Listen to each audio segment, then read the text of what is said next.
Well, welcome to Los Angeles 2013, the former drive-by shooting capital of the United States. I'm happy to report those numbers are down, but what is up is the number of hit-and-run accidents and fatalities. The news is calling Los Angeles a drive-by epidemic. So that being said, we're doing a comedy rehearsal at night with our sunglasses on for safety. For an up-and-coming comedy show I have coming up later this month. Well, right off the bat, let me apologize to the audience. You see, I'm Greek, and I'm from Brooklyn. For those of you who don't understand the severity of that, that's sort of like being Italian and not being in construction or connected to the mob. Or worse yet, being the first white guy on Soul Train. It's not an easy gig. I think the problem with my people is we peaked early as a civilization. I mean, we had the cradle of democracy, medicine, the theater, comedy and tragedy, all that, and more. And now, 2,000 years later, it comes down to meat on a stick and George Stephanopoulos. There's really not a whole lot going on. And of course, there's two kinds of Greeks. Greek gods and goddamn Greeks. And we'll never shake the stigma of being backdoor men. And I just want to say that I'm in shipping, not receiving. Thank you very much. So this is what you get if Al Pacino and Joe Pesci spawned and had a love child. When you look like this, it's not easy to meet women. So I did what any other good Greek guy would do. I married an Armenian woman. And once you get past the big hands, the Adam's apple, and the unibrow, you got yourself a very handsome life partner. Trust me.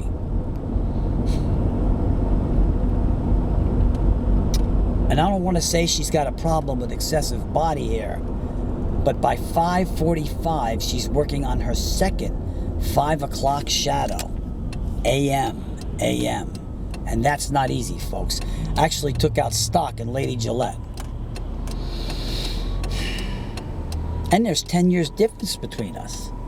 And at 37 and 47, this was a highly sexually charged, fun May-December kind of thing. Now skip ahead 18 years, and it's more like a May La Brea Tar Pits kind of thing. Now when she says she's coming, she's using a walker. I'm coming. Can I come tomorrow? Sure, come tomorrow, next week. What the hell, phone it in.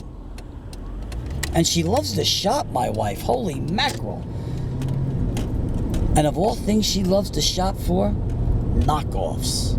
I mean, the other day she came in with a Louis Vuitton bag. I couldn't tell the difference between that and her colostomy bag. They both had the same pattern. The other day I caught her on Craigslist. I said, what are you doing? I says, I'm looking for a knockoff hitman to knock you off.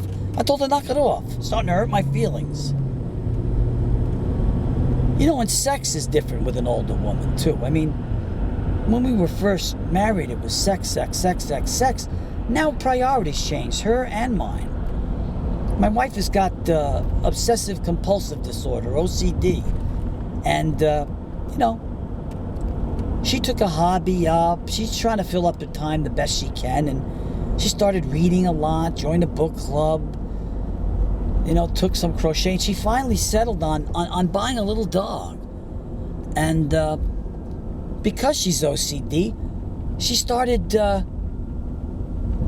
trying to get all the doggy accessories to match the dog's coat. And he's a dappled dachshund, a little wiener dog. So the dog is like tan, orange, burnt orange, two-tone brown, and cream. So all the accessories had to match. What a pain in the ass. And on top of it all, she sees on television an ad for something called Petty Paws. It's a dog grooming device, rotary grinder, used to trim the dog's nails. And it's long, and it's slender, and it's battery operated. It looks a lot like a vibrator, to be honest with you. It even hums when you turn it on and off. Bzzz, bzzz. Well, one night I come home late from a show, a little bit looped.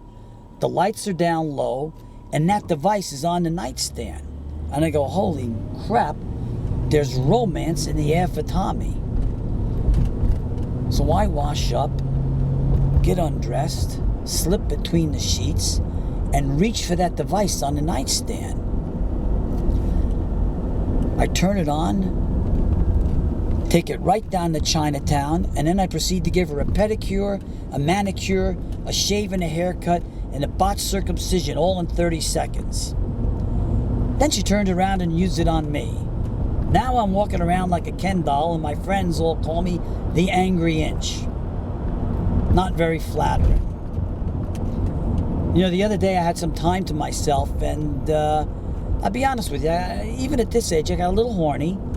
And I says, you know, why don't I look at a little internet porn and maybe pleasure myself and see what happens? I mean, so I got everything all ready, the jergens, the tissue, the laptop, a piece of tape over the webcam to make sure I don't wind up like Anthony Weiner, because God, nobody wants that. And then I started to think about it. Am I really horny, or am I just bored? You know, because if I'm just bored, maybe it's just not worth it. I mean, there's all the preparation, then there's the cleanup afterwards, then of course that's followed by the self-loathing. My God, I'm 56 years old, what am I, an animal? Why don't I scratch myself against a fence post like an old cow? I mean, what am I doing here? Sort of like going to the refrigerator when you're not really hungry, you know? You open the door and you go, okay, you got ham, salami, roast beef, white bread, wheat bread, rye bread, day-old pizza, Chinese food from the Ming Dynasty. You know, am I really hungry, or am I just bored? So you close the refrigerator door, you walk 3 steps away from the fridge, and let me go back for another look. Maybe something magically appeared that I didn't see before. And of course, it's the same old crap. Nothing's changed. You're really not hungry. You're just bored. And I thought that'd be about the same way it would be if I whacked my noodle to internet porn. And of course, it's free porn. Because if you're buying that crap, you really got a problem. So what I like to do is go on a porn site that is realistic. I don't want something with women that I could never obtain. So I like to go for realism, and I went on YouPorn. And the deal with YouPorn is these women actually looks like you could get them. I mean, some of them I think I've seen work at the 99-cent store, Food for Less. Didn't I see that woman in the frozen food island? I could get her, you know. That could happen for me. So I start going through the titles, you know. 2 women and a dog, a man, a pizza place, a horse with 1 leg, 3 midgets and a fat girl, you know, an obese man with a bad lap band and a girl. And then finally I hit one title that really spoke to me. It said, Mature Woman Masturbating. I says, you know what, that's for me. I love older women because there's no bullshit with an older woman. Sure, they're a member of SAG, but so am I. I mean, come on, it comes with the territory. Gravity's a bitch. So I start looking around and I says, you know what, I'm going to go for this title, Mature Woman Masturbating. I hit the button, an image comes on for about 3.5 seconds, and I want to vomit. It looks like my Aunt Bernice, for God's sakes. She's got more hair on her than a barbershop floor. And I right away, I want to throw up. I get the dry heaves, and I'm completely disgusted. Then I start to think about it. Mature woman masturbating. I wonder if they have an immature woman masturbating on YouPorn. So I type it in. Lo and behold, up comes my first wife. Still alone. Still masturbating. Still working things out on her own. A real catch. Anyway, that's my time, and thank you very much.